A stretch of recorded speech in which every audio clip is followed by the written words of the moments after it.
welcome back. I greatly appreciate you subscribing. If you are a new viewer, it's awesome meeting you today, and you stumbling across my channel.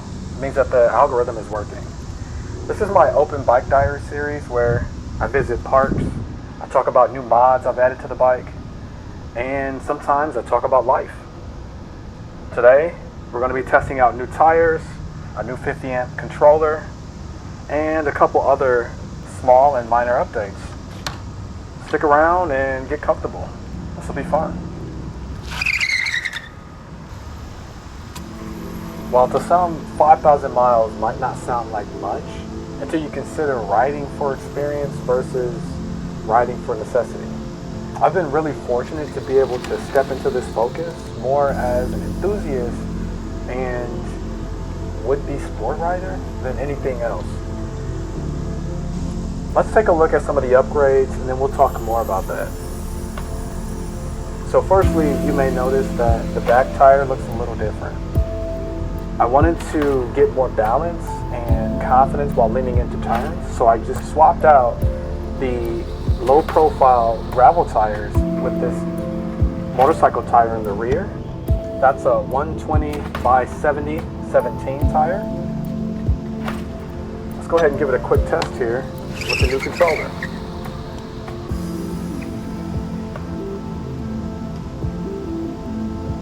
The new controller is a 50 amp, what I'm calling Far Driver clone. This is different from most of the sine wave controllers I've worked with because not only does it have more power, it's also a lot quieter, and I feel like it's finally created the balance that this bike was meant to have.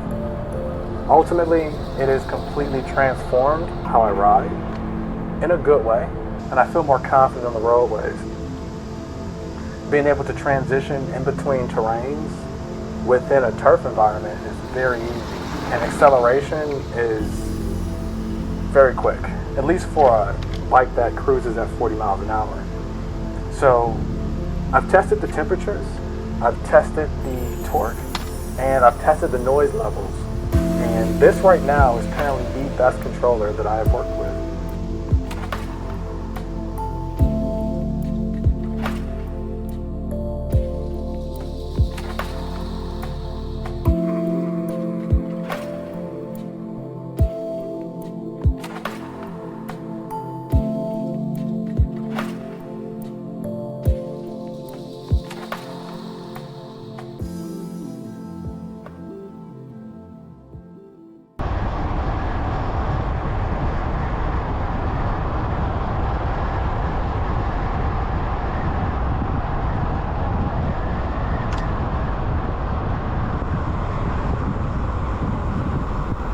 So, after 3 years of riding, I thought I would give my intermediate newbie review in list form because people like lists.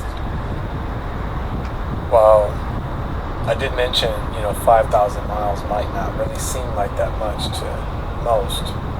To me, it was every mile spent because it was an experience gained.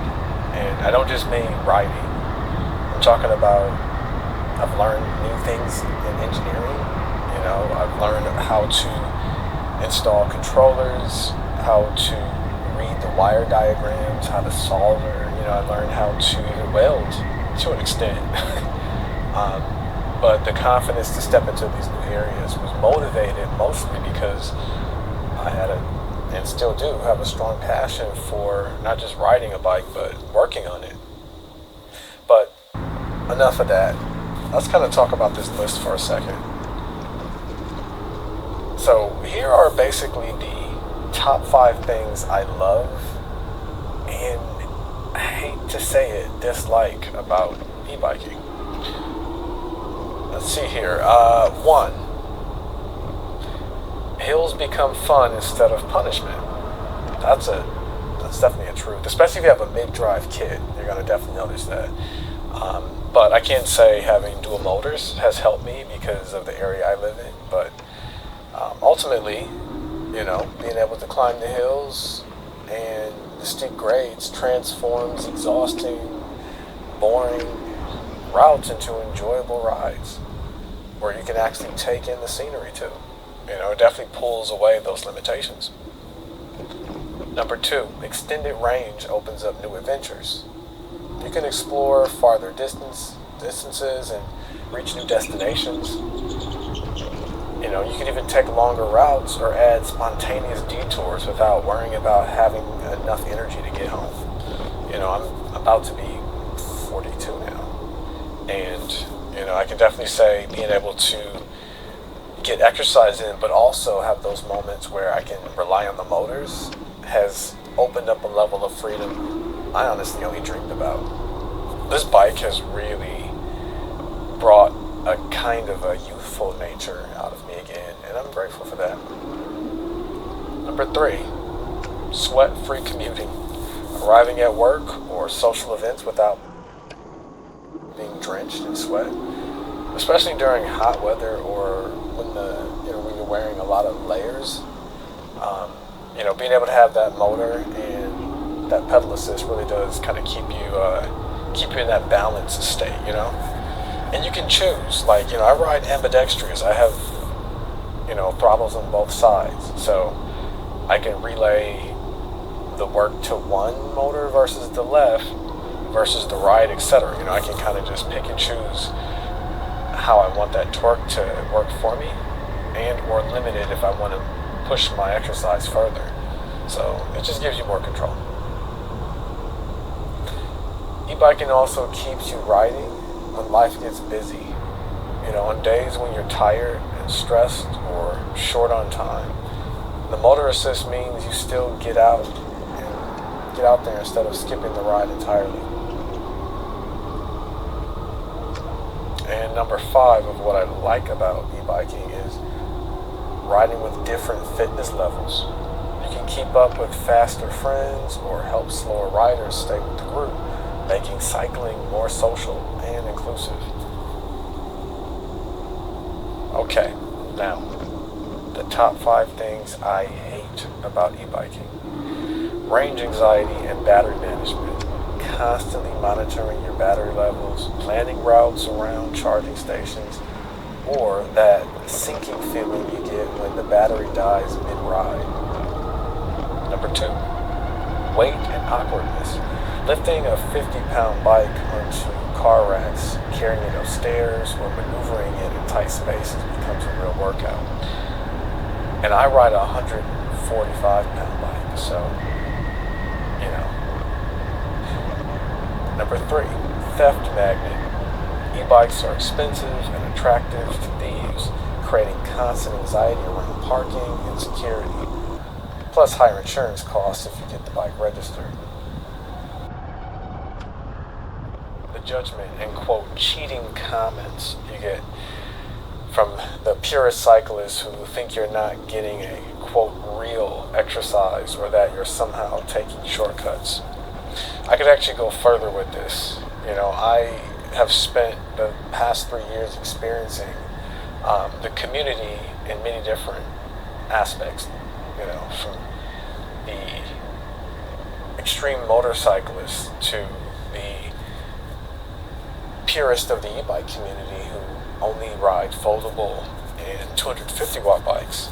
And I can say within all of these communities there is an aspect of judgment and a bit of loss to what motivated that individual or community to have stepped into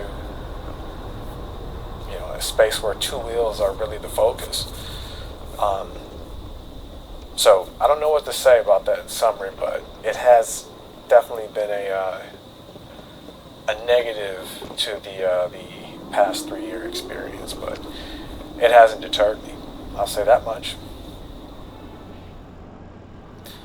And lastly, the thing that I hate the most about e-biking is the aggressive response from law enforcement sometimes, and that coupled with the lack of federal support for alternative vehicle pathways.